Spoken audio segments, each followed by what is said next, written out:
नमस्कार। देवभूमि के दंगल में आप सभी का स्वागत है। मैं हूं आपके साथ गरिमा वाजपेयी। देवभूमि के दंगल में आज बात करेंगे प्रवासी हो जाएं एकजुट, पलायन जाएगा छूट।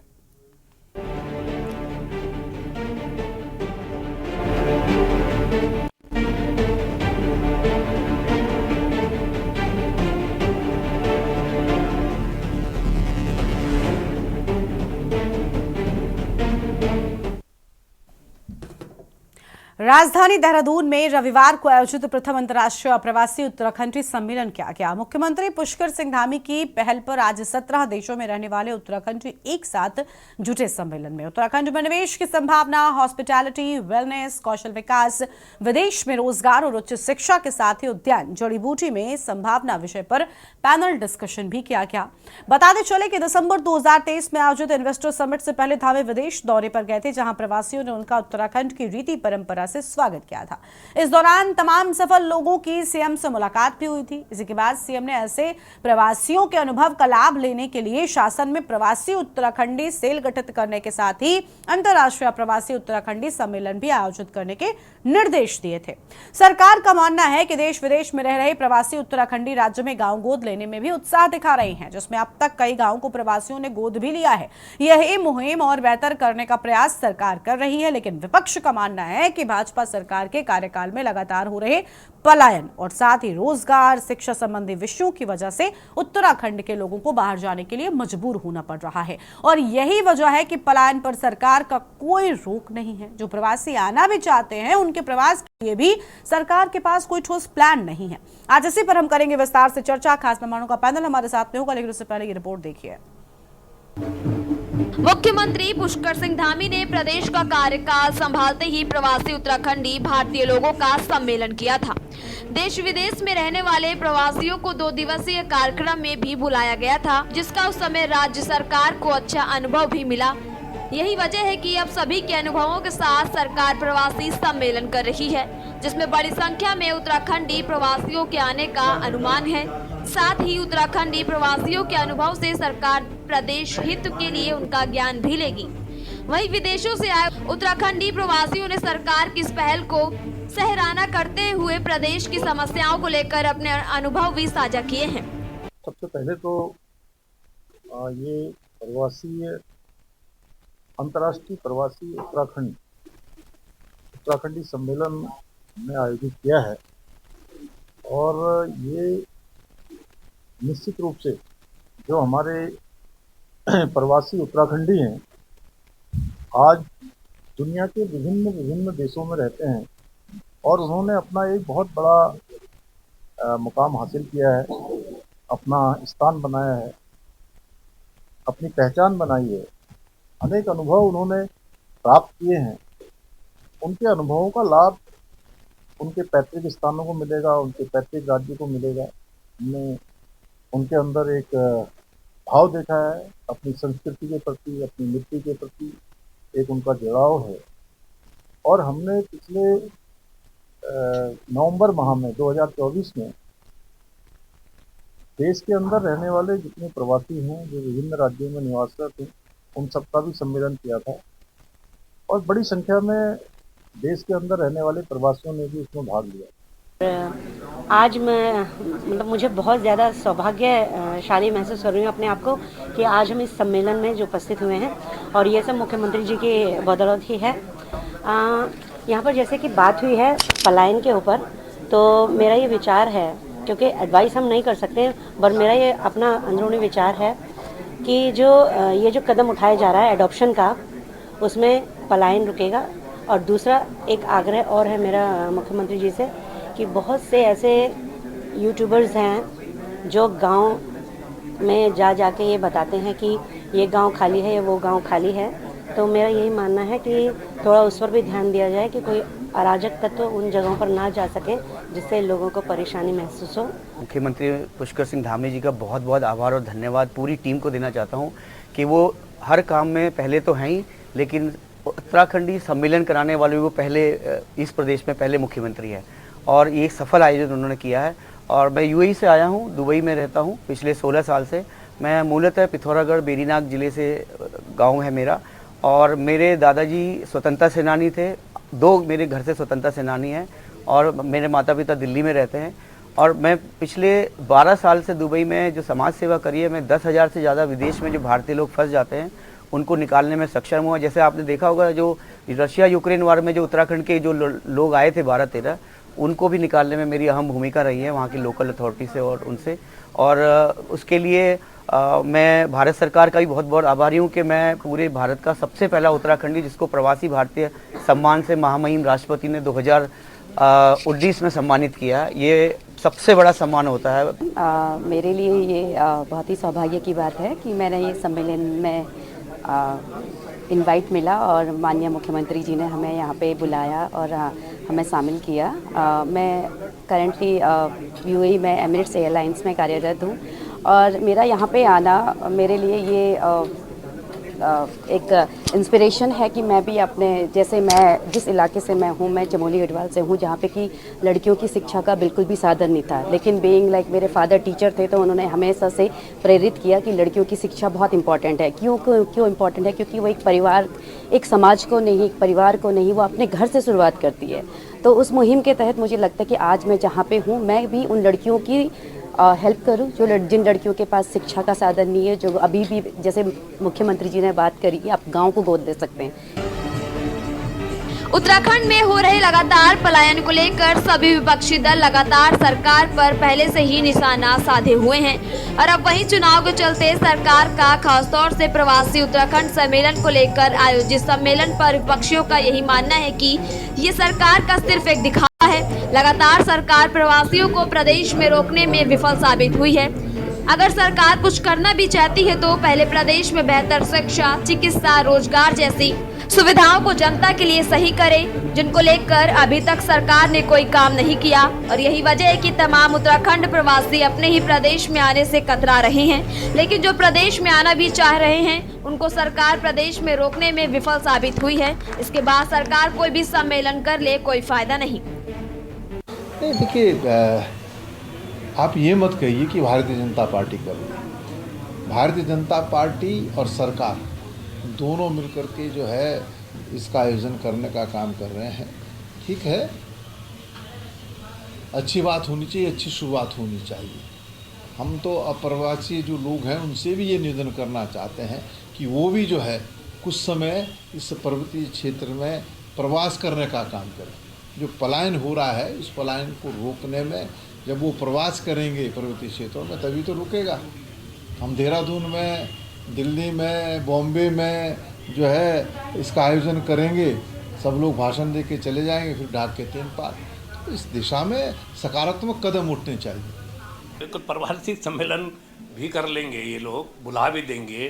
कई बार पहले भी लोगों ने प्रयास कराया कि प्रवासी सम्मेलन, जब आप पहाड़ों में भाई साहब आप बच्चों को, बुजुर्गों, बच्चों को अच्छी शिक्षा नहीं दे पाएंगे। 21वीं सदी की शिक्षा जो आज अंग्रेजी मीडियम के विद्यालय में मिल रही है, अच्छा स्वास्थ्य नहीं दे पाएंगे। एक कराने के लिए, कुछ टेस्ट कराने के लिए मुझे देहरादून तक भागना पड़ता है, हल्द्वानी तक भागना पड़ता है, बड़े शहरों की तरफ रुख करना पड़ता है। आप वहाँ पे रोज़गार नहीं देंगे, आप वहाँ पे जो है पर्यटन को उनके रोज़गार परक नहीं बनाएंगे, तो कैसे पलायन कैसे वापस हो जाएगा? ये खाली एक आडंबर है, दिखाने का है इनका आडंबर, दिखाने की देखो जी हम ये प्रयास कर रहे हैं। और गांव प्रतिदिन बंजर होते जा रहे हैं, स्कूलें खाली हो रही हैं, गांव बंजर हो रहे हैं। राज्य गठित होने के बाद से लगातार प्रदेश में हमेशा आगे बढ़ने की कोशिश की, जिसमें कांग्रेस और भाजपा सरकार। और आज इसी मुद्दे पर हम करेंगे विस्तार से चर्चा। खास मेहमानों का पैनल हमारे साथ में जुड़ रहा है। हमारे साथ में कमलेश रमन साहब है, प्रदेश प्रवक्ता भारतीय जनता पार्टी की ओर से, और पीसी थपलियाल साहब हमारे साथ में हैं, वरिष्ठ नेता हैं उत्तराखंड क्रांति दल की ओर से। मणि ढोभाल जी हमारे साथ में है, राजनीतिक विश्लेषक हैं, और हमारे साथ में थोड़ी ही देर में कांग्रेस पार्टी की ओर से शांति प्रसाद भट्ट जी जुड़ेंगे। कांग्रेस पार्टी के वो प्रदेश प्रवक्ता हैं। बहुत स्वागत आप सभी मेहमानों का हमारे साथ चर्चा में आने के लिए। आज अपनी डिबेट की शुरुआत हम कमलेश रमन जी के साथ में कर लेंगे। कमलेश जी, क्या सम्मेलन से बात बनेगी और पलायन जो एक बड़ी समस्या रहा है उत्तराखंड की वो कम होगा, वो समस्या का समाधान मिलेगा? बिल्कुल बिल्कुल गरिमा जी, देखिए सबसे पहले तो मैं बधाई देना चाहूंगी अपने प्रदेश के उन प्रवासियों को जिन्होंने उत्तराखंड में आए और जिन्होंने उत्तराखंड की भावनाओं को जो यहाँ से पलायन करके रोजगार की तलाश में या अपने उज्जवल भविष्य की तलाश में चले गए थे, आज अगर वो अपने पैतृक उत्तराखंड में यहाँ आकर के कुछ देना चाहते हैं तो मैं उनको बधाई देना चाहूंगी, उनका धन्यवाद करना चाहूंगी।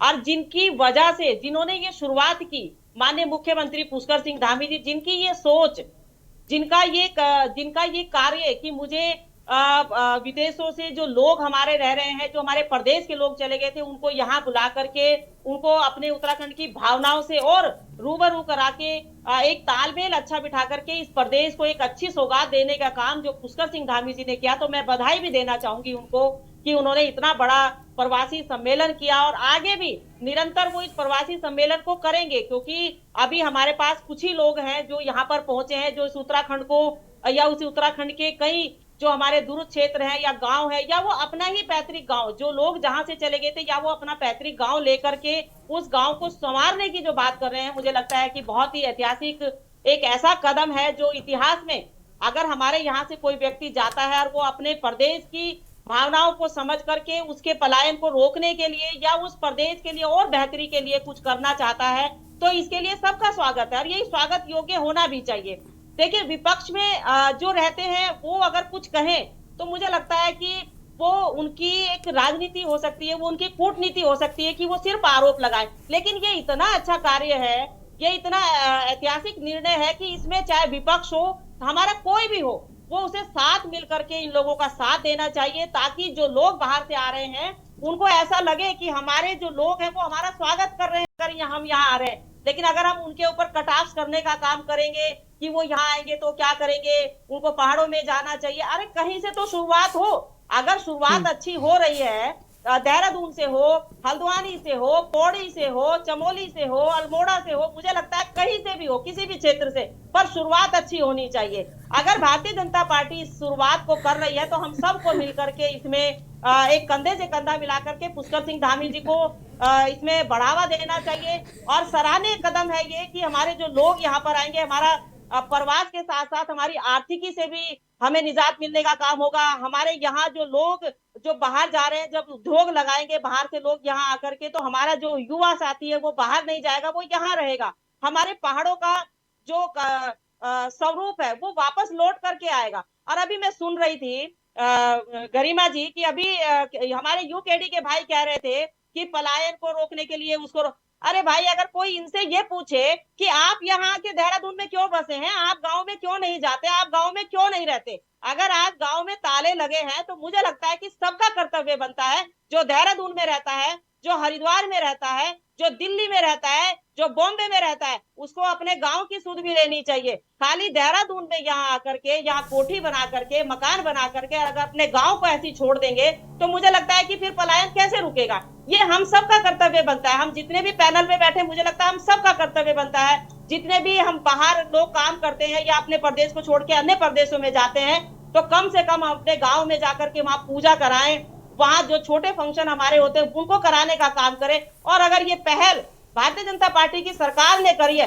तो इस पे उंगली उठाने का मुझे लगता है कि इस समय मौका नहीं है, बल्कि हमें हाथ फैला करके उन प्रवासियों का स्वागत करना चाहिए जो बाहर से विदेशों में रह रहे हैं और उन्हें आज उत्तराखंड में आकर के अगर कुछ करने का मौका मिला है और सरकार उनको ला रही है, तो ये बहुत अच्छी पहल है, हमें उनका साथ देना चाहिए। अगर हम साथ नहीं देंगे और कटाक्ष करने का काम करेंगे और विपक्ष अगर सिर्फ कटाक्ष ही कटाक्ष करेगा, सहयोग नहीं करेगा, तो फिर कैसे चलेगा। क्योंकि सरकार तो अपना काम करेगी, पर विपक्ष का क्या काम है, उसका भी तो काम है कि वो जनता की भावनाओं के अनुरूप कम से कम सरकार का साथ दे। और जनता यही चाहती है कि हमारे पहाड़ों का पलायन रुके, हमारे गांव का पलायन रुके, अच्छी शिक्षा मिले, अच्छा स्वास्थ्य मिले, अच्छी सड़क मिले, बिजली मिले, पानी मिले, तमाम वो हमारे जो उद्योग हैं वो हमारे पहाड़ों में लगे, ताकि हमारे पहाड़ों की जो रौनक है, जो स्वरूप है, जो 2000 से पहले का हमारा स्वरूप है, वो वापस आ सके। क्योंकि देखिए, अब तरक्की करने का, उन्नति करने का सबको अधिकार है। तो हमारे देखिए, समिट बहुत सारे होते हैं, सम्मेलन बहुत सारे होते हैं कमलेश जी, लेकिन इन सम्मेलनों से बदलाव कितना आता है, लोगों को फायदा कितना होता है, वो भी बहुत जरूरी है।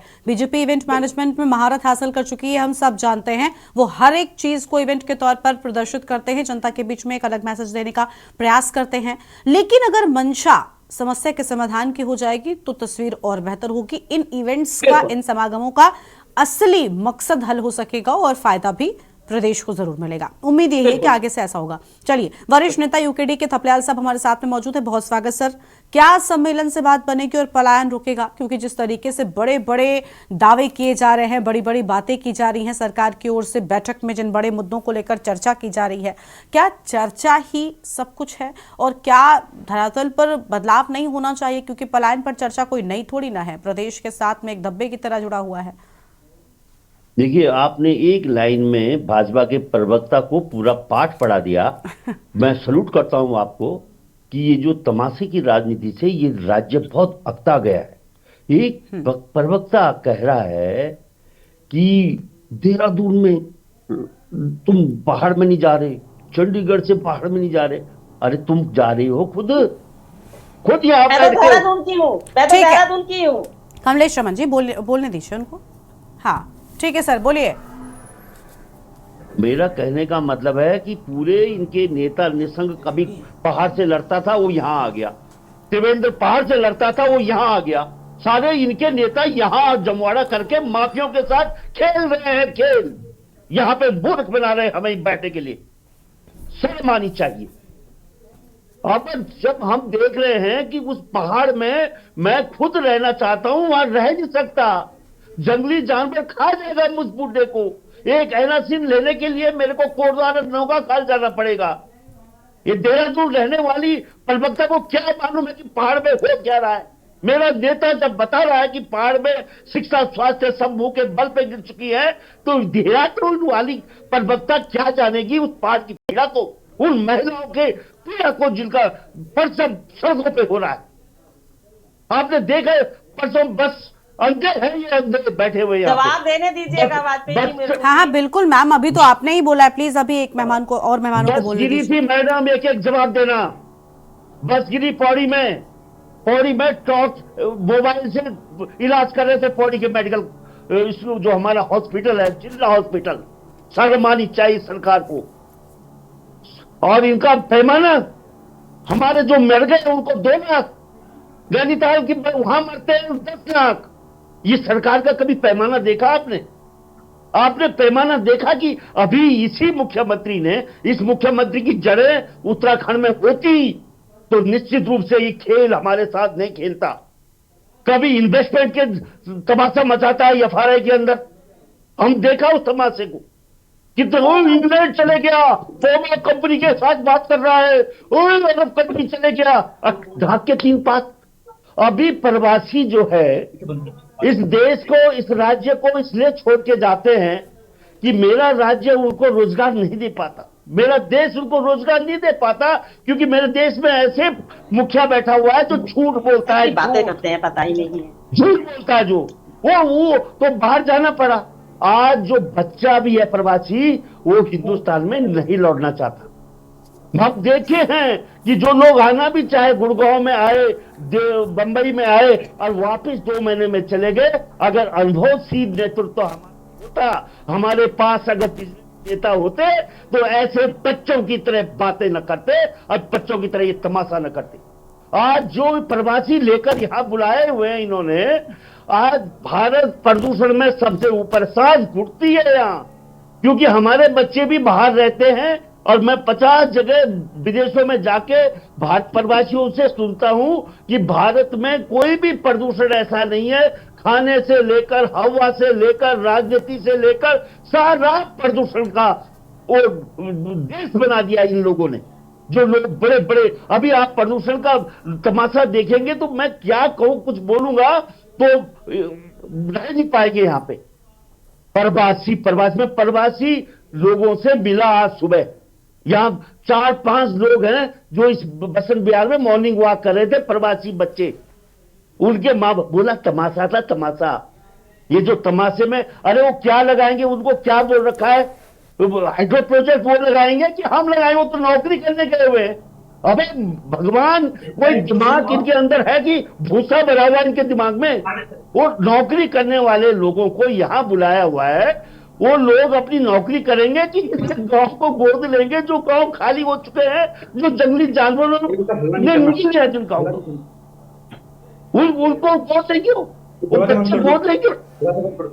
और यहाँ जो बैठे हुए हैं हम लोगों हम खाली बैठे हुए हैं यहाँ पे, हमारा अनुभव ही चाहिए। हम दुश्मन हो गए इनके, हम दुश्मन है इनके, और 2 मित्र हो गए जो यहाँ पे तमाशे के लिए बुला रखे। हयात होटल में बोला जा रहा है गोद दो गांव को, और उसके बाद mini hydro project hydro project के लिए 24 साल से हम चिल्ला रहे हैं कि इस राज्य में मिनी और माइक्रो हाइड्रो प्रोजेक्ट लगने चाहिए, लेकिन नहीं। वहां जाते हैं हम, जब इनका जो ऑफिस है वहां भ्रष्टाचारी बैठे हुए हैं। आज दिन तक नॉर्थ ईस्ट में कितने युवाओं ने इस सब्सिडी को लिया है, ये जो मिनी और माइक्रो हाइड्रो प्रोजेक्ट, यहां एक भी बच्चा नहीं चला पाए, एक भी। अगर ये भाजपा का प्रवक्ता ये बता देना कि यहाँ पे कितने हाइड्रो प्रोजेक्ट है, मैं इनके माथे रख दूंगा। जीरो नॉलेज लेकर यहाँ पे पक माननीय ने कर दिया। अरे ठीक है थपलियाल साहब, आराम से आप। थपलियाल साहब थोड़ा सा आराम से, आप परेशान मत होइए।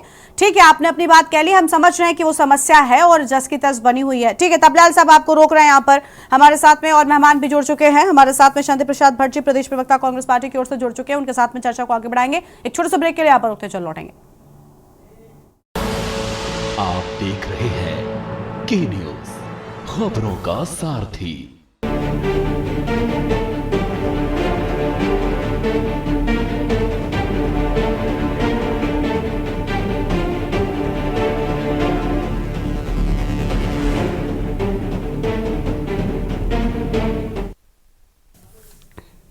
ब्रेक के बाद देवभूमि के दंगल में आप सभी का स्वागत है। खास मेहमान हमारे साथ में लगातार बने हुए रतनमणि ढोभाल जी हैं, राजनीतिक विश्लेषक हैं। उनके साथ में शुरुआत करेंगे, उसके बाद कांग्रेस पर जाएंगे।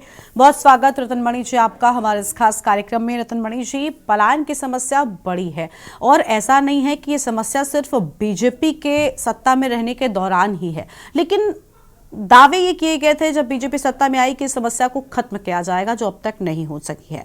उसके लिए अलग अलग तरह के इवेंट्स हो रहे हैं, अलग अलग तरह की चर्चाएं हो रही हैं, अलग अलग तरह के समागम हो रहे हैं। लेकिन क्या देखिए, प्रवासियों पर आपने पहले काम करना शुरू किया, पलायन को तो रोकिए। जो पहले प्रदेश में है उनको अच्छी सुविधाएं दीजिए ताकि वो बाहर ना जाएं, फिर बाहर जो जा चुके हैं उनको वापस ले आइएगा। अच्छी सुविधाएं होंगी तो कोई क्यों नहीं लौटेगा सर। लेकिन बशर्ते आप लोगों को रहने का, आप लोगों को बिजनेस का उस तरीके का मौका तो दें। अभी तो क्षेत्र में रह रहे लोगों के सामने ही रोजगार के अवसर नहीं है, उनके सामने ही पलायन का मुद्दा अपने आप में बड़ा बना हुआ है। देखिए, आप जो कह रहे हैं बड़ी बात यही है, लेकिन इसके बाद भी सरकार अगर कोई काम कर रही है तो उसको रोका तो नहीं जा सकता है कि वो अगर नहीं, उनकी मंशा क्या है, हम ये जानना चाहते हैं।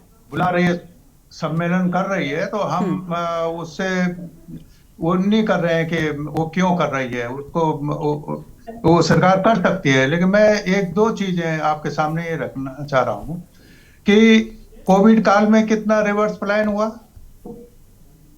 तो सरकारें तो यही थी। इन्होंने वो जो लोग देश विदेश से आए थे, वो अपना जो गांव है, जो पैतृक गांव है, वहीं लौट के आए ना लोग। और तब भी हम ये बात चर्चा कर रहे थे, तब भी हम ये कह रहे थे कि जो लोग आ गए हैं ये वापस फिर नहीं जाए, वो व्यवस्था सरकार को करनी चाहिए। वो हालात तो सरकार को पैदा करने होंगे।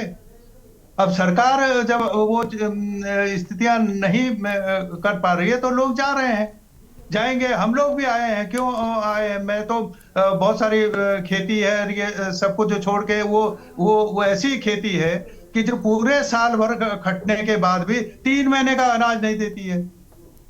और मैं तो, मेरी माँ तो, जब हम स्कूल जाते थे तो कभी वो उड़द की दाल, कभी वो मार्सो हमारे थैले में देती थी बस्ते में, और वो कहती थी वो लाला जी को दे देना और वहां से फीस ले लेना।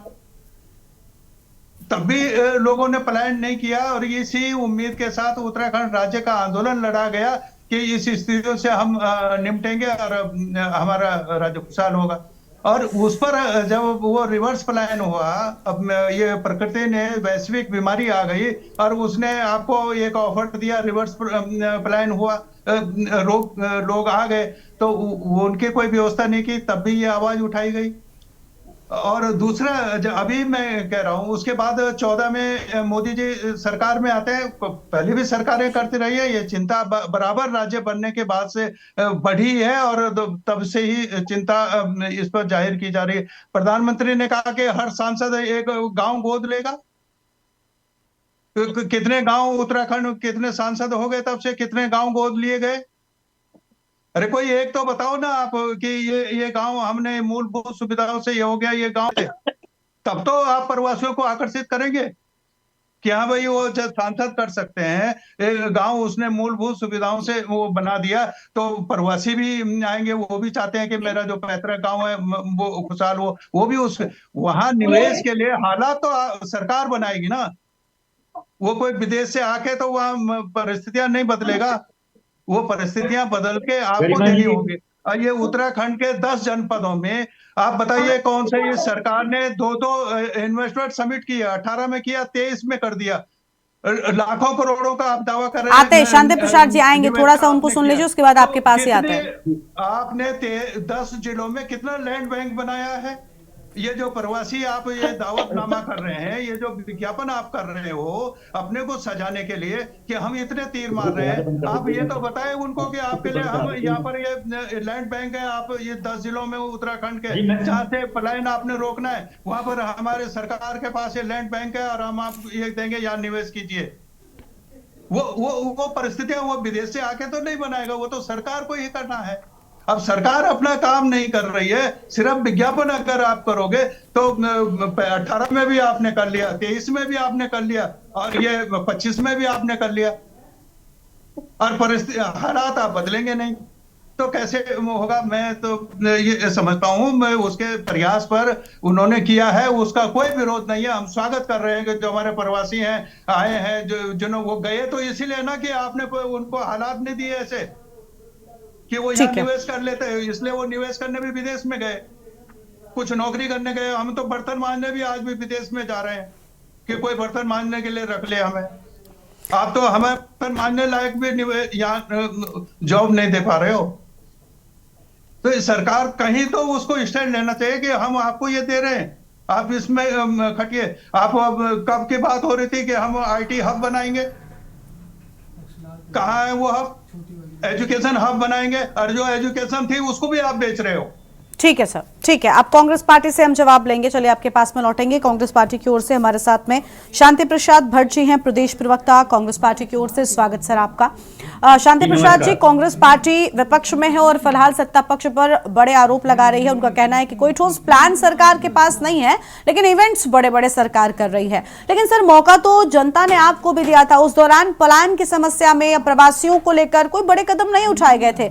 हम ये नहीं कह रहे कि सत्ता पक्ष सफल हो गया है, लेकिन प्रयासरत तो है। तो प्रयास पर ही सवाल उठाना कांग्रेस का, वो भी तब जब खुद मौका मिलने पर उतना नतीजा नहीं दिया, तो कैसे ये वाजिब हो गया?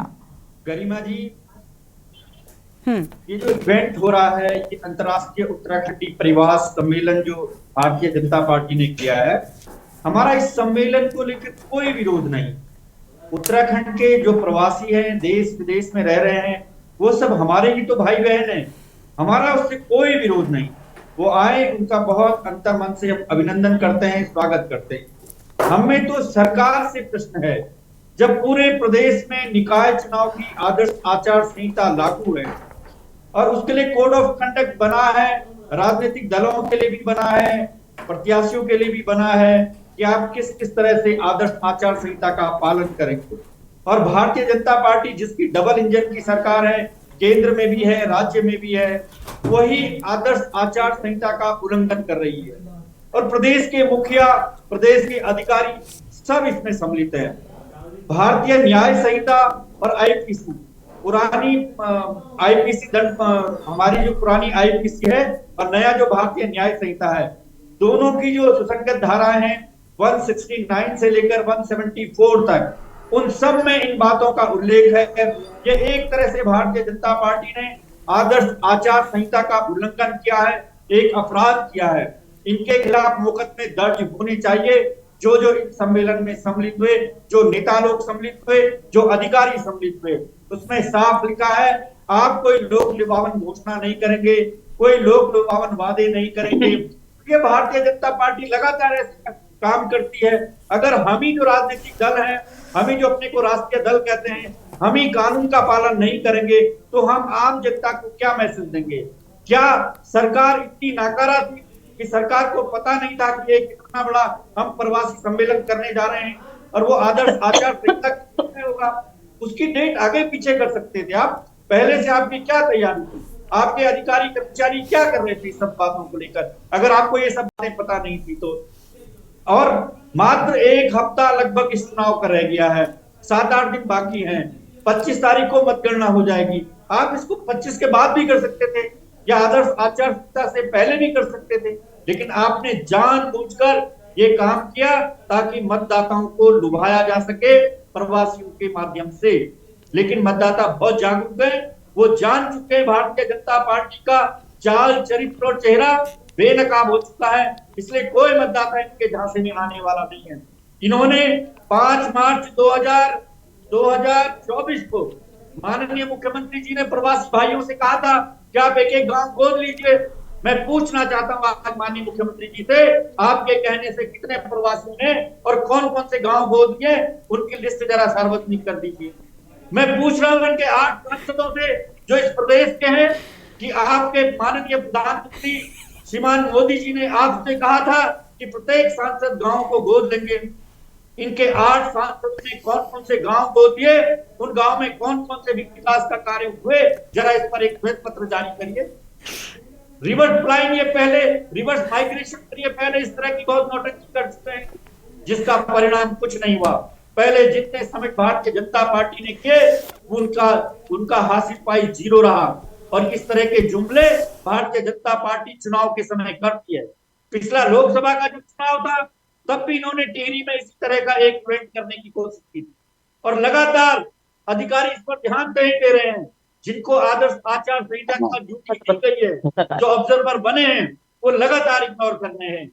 आप सोचिए गरिमा जी, अगर यही काम प्रतिपक्ष के लोग करने लगेंगे तो भारतीय जनता पार्टी के लोग सड़कों पर उतर जाएंगे। लेकिन हमारा ध्यान अभी केवल मतदाताओं पर है। हम लगातार गली कूचों में कैंपेन कर रहे हैं, हम सम्मानित मतदाताओं से निवेदन कर रहे हैं, आग्रह कर रहे हैं कि इस निरंकुश सरकार को उखाड़ फेंकिए। इनके राजकाज में न माँ बेटियां सुरक्षित हैं, न बेरोजगार नौजवान सुरक्षित हैं। इसलिए इस सरकार ने बेतहाशा महंगाई की, और अब ये कहते हैं कि हमको एक और इंजन दे दीजिए। 10 साल से इनके पास केंद्र का इंजन है, 8 साल से इनके पास राज्य का इंजन है, और पिछला मेयर का चुनाव भी इन्होंने जीता देहरादून में, तब भी ये कुछ नहीं कर पाए। इनके दामन पर घोटालों के दाग लगे, इसलिए जनता समझ चुकी है इस बार इनको उखाड़ फेंकना है। एक एक पार्षद भाई बहन को जिताना है कांग्रेस के, और मेयर के रूप में हमारे पोखरियाल साहब को जिताना है। गरिमा जी, जिस दिन कांग्रेस पार्टी ने पोखरियाल जी का टिकट जारी किया, पूरे गढ़वाल मंडल और कुमाऊं मंडल में खुशी की लहर दौड़ पड़ी थी, और सारे लोग चुनाव में प्रत्याशी के प्रमोशन पर चर्चा थोड़ी ना है सर। शांति प्रसाद जी, ये निकाय चुनाव के प्रत्याशी के प्रमोशन की हम चर्चा नहीं कर रहे हैं। आप अपने प्रत्याशी को लेकर बड़ी बड़ी बातें कर रहे हैं, निकाय पर चर्चा भी नहीं है। आप कह रहे हैं कि प्रत्याशी का नाम सामने आते ही जश्न हो गया। क्यों जश्न हो गया? इंतजार करिए, अभी तो आपका प्रत्याशी जीता भी नहीं है। आप जीत जाने पर अगर ये कह दे तो भी ठीक था। अभी तो फिलहाल आप थोड़ा सा इंतजार करिए, मुझे लगता है उसके बाद ही इस तरीके की बातें करना ठीक होगा। और अभी तो निकाय की बात ही नहीं है, हम चर्चा कर रहे हैं पलायन पर, प्रवासियों पर, उस पर रहना था आपको। चलिए, वहीं से की है गरिमा जी। हाँ, मैंने शुरुआत वहीं से की है। हाँ ठीक है, लेकिन प्रमोशन थोड़ी करना है आपको। चलिए ठीक है, कोई बात नहीं, कोई बात नहीं। देखिए, वो अच्छी बात है, आप कोई बात नहीं, आप बैठे अपनी पार्टी की ओर से प्रवक्ता के रूप में आप कह सकते हैं। लेकिन बड़ी बात यह कि देखिए, थोड़ा इंतजार उसमें भी, क्योंकि अभी तो फिलहाल स्थिति बिल्कुल साफ नहीं है। अभी तो सिर्फ नामांकन है, और जिस तरीके का पिछला कांग्रेस का रिकॉर्ड रहा है, उसके बाद तो मुझे लगता है फिर बातें कहीं भारी ना पड़ जाएं। तो इसलिए थोड़ा सोच समझकर और इंतजार। उनकी ये बात तो सही है कि आचार संहिता लगी हुई है, आचार संहिता। हाँ, वही तो, इसीलिए मैंने टोका। चलिए ठीक है, शांति प्रसाद जी आएंगे आपके पास में। बीजेपी की प्रवक्ता के पास एक बार फिर से चलते हैं। कमलेश जी, सभी को शिकायतें हैं क्योंकि समाधान अब तक किए नहीं आपने। शिकायतें इसलिए भी है क्योंकि जनता ने आपको मौका दिया, हर एक चुनाव में खूब विश्वास आप पर दिखाया। लेकिन आपने क्या कर दिया, आपने क्या दिया जनता को? क्या पलायन पर मैं आपसे आंकड़ों में पूछ लूं मैडम, बेरोजगारी, पलायन, इन सभी चीजों का कोई समाधान नहीं हुआ है। एक भी बड़ी समस्या जो पहले से उत्तराखंड में थी उसका समाधान नहीं हुआ। आप यूसीसी पर चर्चा कर रही है, चर्चाएं, आंदोलन खूब सारे, मूल निवास पर भी, और इनको देखती हूं मैं कि लगातार रैलियां निकलती हैं, अलग अलग जो आंदोलनरत संगठन है उनकी ओर से सड़कों पर जुलूस निकाला जाता है, लेकिन क्या संपूर्ण समाधान किसी का हुआ? चर्चाएं आती हैं, चली जाती हैं, क्या इतने मात्र से सब कुछ होगा?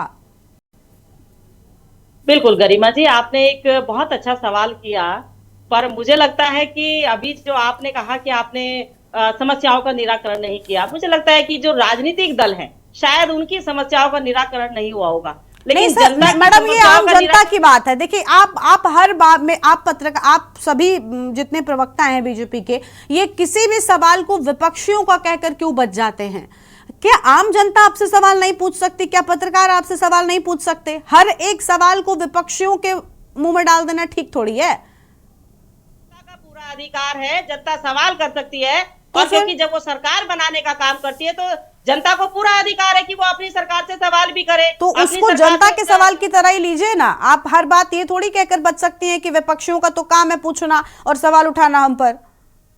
जी सरकार का कर्तव्य है कि वो जनता की हर समस्याओं का समाधान करने के लिए संकल्पबद्ध है, और सरकार करती भी है और सरकार कर रही है।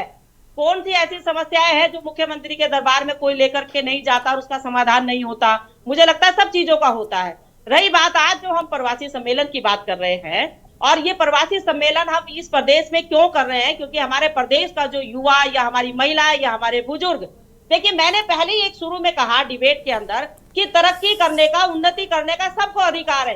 ये जरूरी नहीं है हमारे प्रदेश के अंदर यहाँ जो एजुकेशन हब है, जब हमारे लोग बाहर से लोग यहाँ एजुकेशन लेने के लिए आते हैं और वो यहाँ बसने का काम करते हैं, तो उनको यहाँ अच्छा लगा, प्रदेश को यहाँ बस गए, उन्होंने यहाँ शादी करी, उन्होंने घर बनाया, एजुकेशन करी, यही सर्विस करी, यही अपना जो बिजनेस है सेटअप किया, रहे।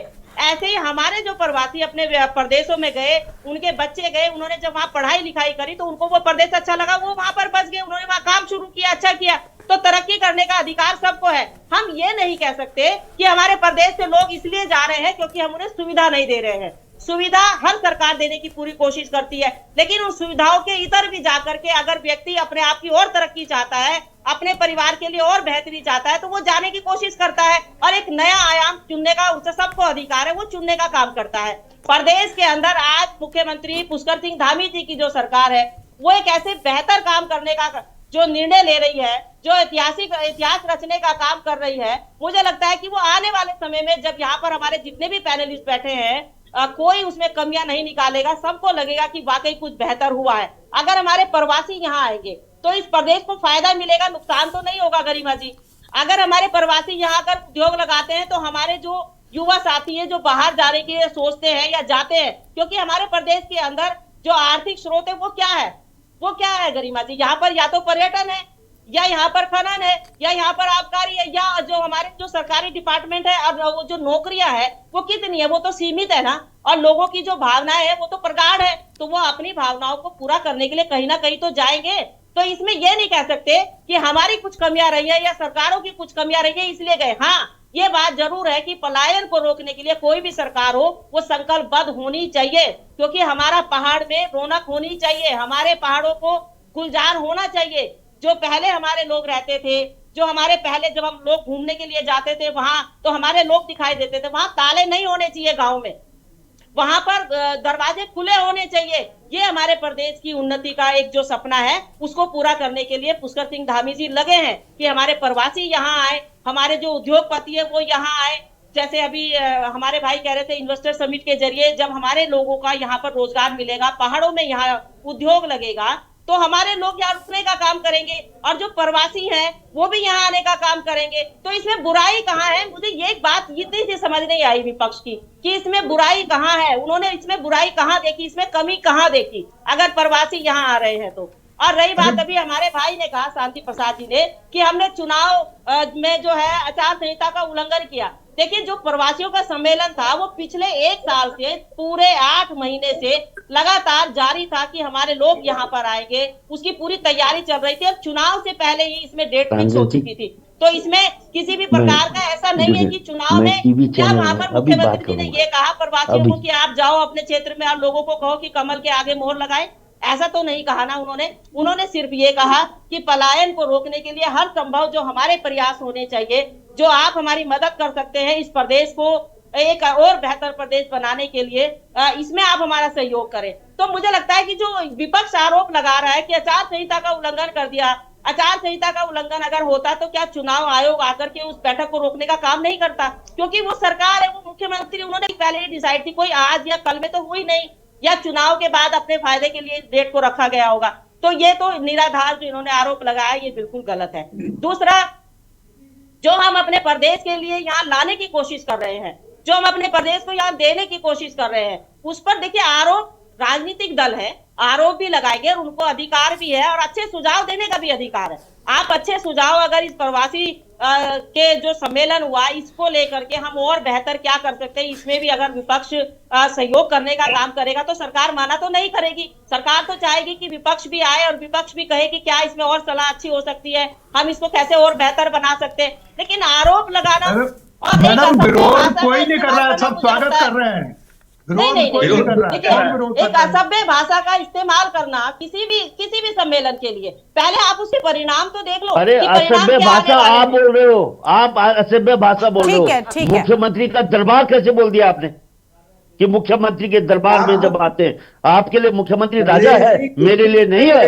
अगर मैंने दरबार बोला है तो बताइए कहाँ दरबार बोला है। और चलिए ठीक है, भाव की बात है, कुछ और नहीं है। ठीक है थपलियाल साहब, मैं समझ रही हूँ आप क्या कहना चाह रहे हैं, लेकिन मुझे लगता है उनका भाव कुछ और रहा होगा।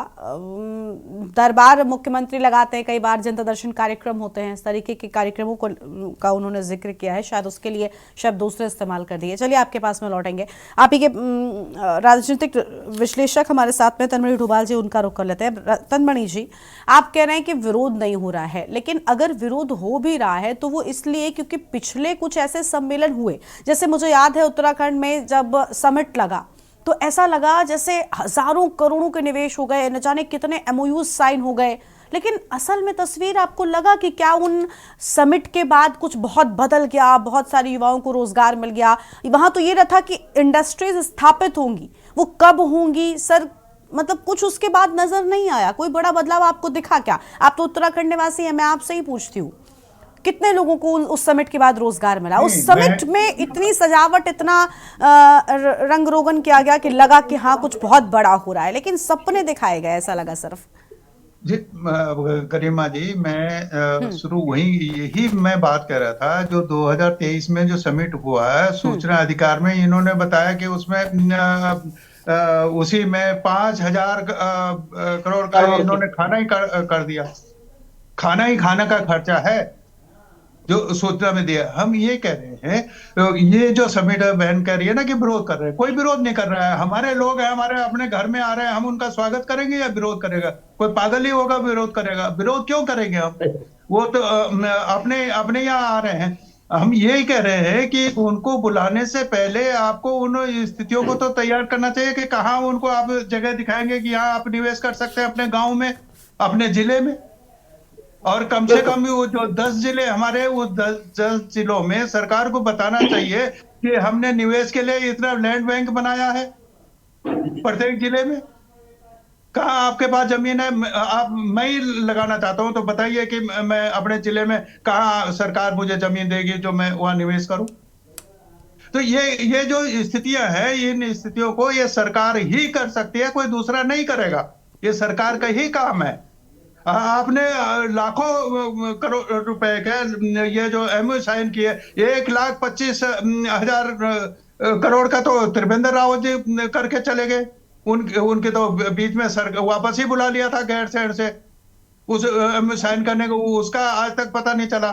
फिर ये 23 में ये आपने कर दिया इन्होंने, तो वो निवेश कहाँ? कहीं आप ये तो बताइए कि भाई हमने इस जगह पे इतना वो निवेशक बुलाए थे और यहाँ पर राज्य को इतना निवेश मिला है किसी एक काम पर भी, तो वो बताने के लिए हमारे पास कुछ नहीं है। मैं फिर वही बात दोहरा रहा हूँ कि हमारे जो लोग जिन्होंने रिवर्स प्लान किया जब कोरोना काल में, बस हमने यहाँ से हरिद्वार इधर बसों से लोगों को भेजा अपने घरों में, उनको खाने का, राशन के, ये सारी व्यवस्थाएं मांग मांग पे हमने की है। और उनसे भी अनुरोध किया कि अब मत जाना अपने गांव में, कि वहीं खेती बाड़ी कुछ खोदो, कुछ आपने अनुभव किया होगा उससे करो। तो ये अगर सरकार चाहती तो उनको रोकती ना, वो हालात पैदा करते।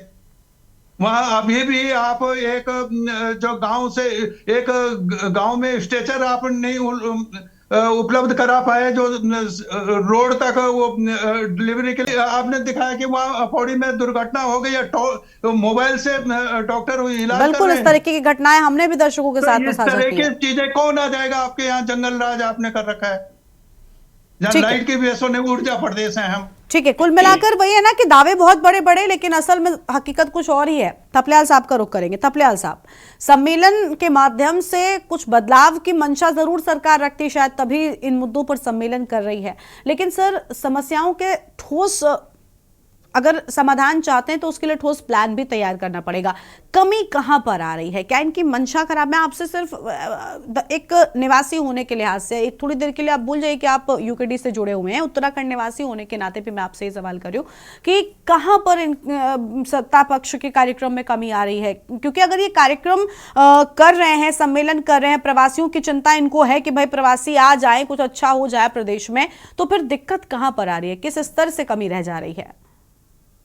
प्रवासी ह्यूमन रिसोर्स है, क्या वो यहाँ के जो वासी हैं उनसे बहुत ज्यादा विजनरी है? यानी जो लोग इस देश को छोड़ के प्रवास में जा चुके हैं वो रोजी रोटी के लिए गए हैं। मेरे बच्चे भी बाहर हैं, इसलिए मैं जानता हूं इस बात को। इन्होंने अपने अपने बच्चों को बुलाया, इन्होंने ऐसे कोई इनका मापदंड नहीं था, ये तय ही है। मैं इस बात से सहमत हूं कि इसमें कोई भी आचार संहिता का उल्लंघन नहीं हुआ, क्योंकि ये प्रोग्राम फ्री था कि वो परिषद यहाँ पे उनका परिषद होगा, यहाँ पे सम्मेलन होगा। इसमें कोई घोषणाएं भी नहीं है। इसमें क्या घोषणाएं? यहाँ पे तो हंसी के पात्र बने ये लोग। विरोध क्या करना? जब अपना बाप कोई ऐसा काम करता है कि गांव को खिलाए, घर में लाले पड़े हो, तो घर का लायक बेटा बोलेगा कि बापू तू बाहर वालों को पूछ रहा है, हमने तेरी कूड़ी उजाड़ी। तब बोलते कि ऐसे आता है, हम मर गए, हम यहां पे बैठे बैठे, मैं फ्रांस से ट्रेंड हूं, आज पांगती यहाँ का रिनोन IAS अफसर है, जिसको सारी धार का, गार्ड का ज्ञान है, भूगोल का ज्ञान है पहाड़ के, उसको कोई नहीं रखता अपना एडवाइजर, क्योंकि इनको माफी को लूटना है प्रदेश को। यहां प्रदेश में जिस तरह की लूट मची है वो हम देख रहे हैं, इसलिए इनका सम्मान हमारे दिलो दिमाग से हट गया है। इसलिए हम कभी कभी, जो मैडम अभी बोल रही थी कि ये व्यक्तिगत तौर से इसलिए बोल रहे हैं कि आप व्यक्तिगत तौर से उस व्यवस्था को सपोर्ट कर रहे हैं, आंख मूंद कर, कि जिस बार बार माननीय मुख्यमंत्री जी, माननीय मुख्यमंत्री बहुत गलत काम करता जा रहा है, जो राज्य की हालत बहुत पतली हो रखी है। हमारे पास मालूम जो लोग सोलार लगा रहे हैं उनकी सब्सिडी नहीं मिल रही इस राज्य में, आपको पता है बात? नहीं मालूम है? जो आदमी तुम्हारी योजनाओं को सर चढ़ा रहा है उसको ठन गोपाल, और जो बाहर वाले आ जाओ हयात होटल में, और हयात होटल में खा रहे हैं, पी रहे हैं, माचिस, और हम बाहर से देख रहे हैं, तब हमें दुख होता है। तब होता है घर का जोगी जोगता, दूर गांव का सिद्ध, तब गुस्सा आता है। तब हम बोलते हैं कि क्या हो गया इनको? अयोग्य लोग, नॉन विजनरी लोग इस राज्य को बर्बादी की ओर धकेल रहे हैं। बहुत दुख हो रहा है हमें, क्योंकि मैंने तो यहाँ पे मेरे घर के सामने FRI में मैंने इनका इन्वेस्टमेंट समिट देखा, इसका ही नहीं, उससे पहले त्रिवेंद्र रावत, अडानी आ रहा, अंबानी आ रहा, यहाँ पे भी देखा। अभी आज ओपनिंग के लिए पहले दिन प्रधानमंत्री आ रहा, दूसरे दिन क्लोजिंग के लिए मुख्य गृह मंत्री आ रहा है। What is this? और मेरा जमीन किस तरह से बेच रहे हैं, किस तरह से हरिद्वार का हॉस्पिटल एडमिशन किया और एक को दे दिया। देखिए, ठीक है, देखिए शिकायतें बहुत सारी हैं और बहुत इज्जत कर रहे हैं मैडम, बहुत इज्जत कर रहे हैं। ठीक है सर, उम्मीद है कि अब सरकार भी इन चीजों को समझेगी और न सिर्फ सम्मेलन बल्कि समाधान भी जरूर करेगी कमलेश जी, और उम्मीद है कि चीजें बेहतर होंगी और बहुत जल्द प्रवासी तो लौटेंगे ही, साथ ही पलायन की समस्या भी खत्म होगी। बहुत शुक्रिया आप सभी का हमारे साथ जुड़ने के लिए और चर्चा में आने के लिए, हम जानकारी के न्यूज़ इंडिया के दर्शकों के साथ में साझा करने के लिए। एक तरफ प्रवासी सम्मेलन हो रहा है, लेकिन क्या प्रवासी सम्मेलन से पलायन जैसी समस्या का समाधान होगा, ये अपने आप में बड़ा सवाल है। देवभूमि के दंगल में इतना ही। आप देखते रहिए न्यूज़ इंडिया। नमस्कार।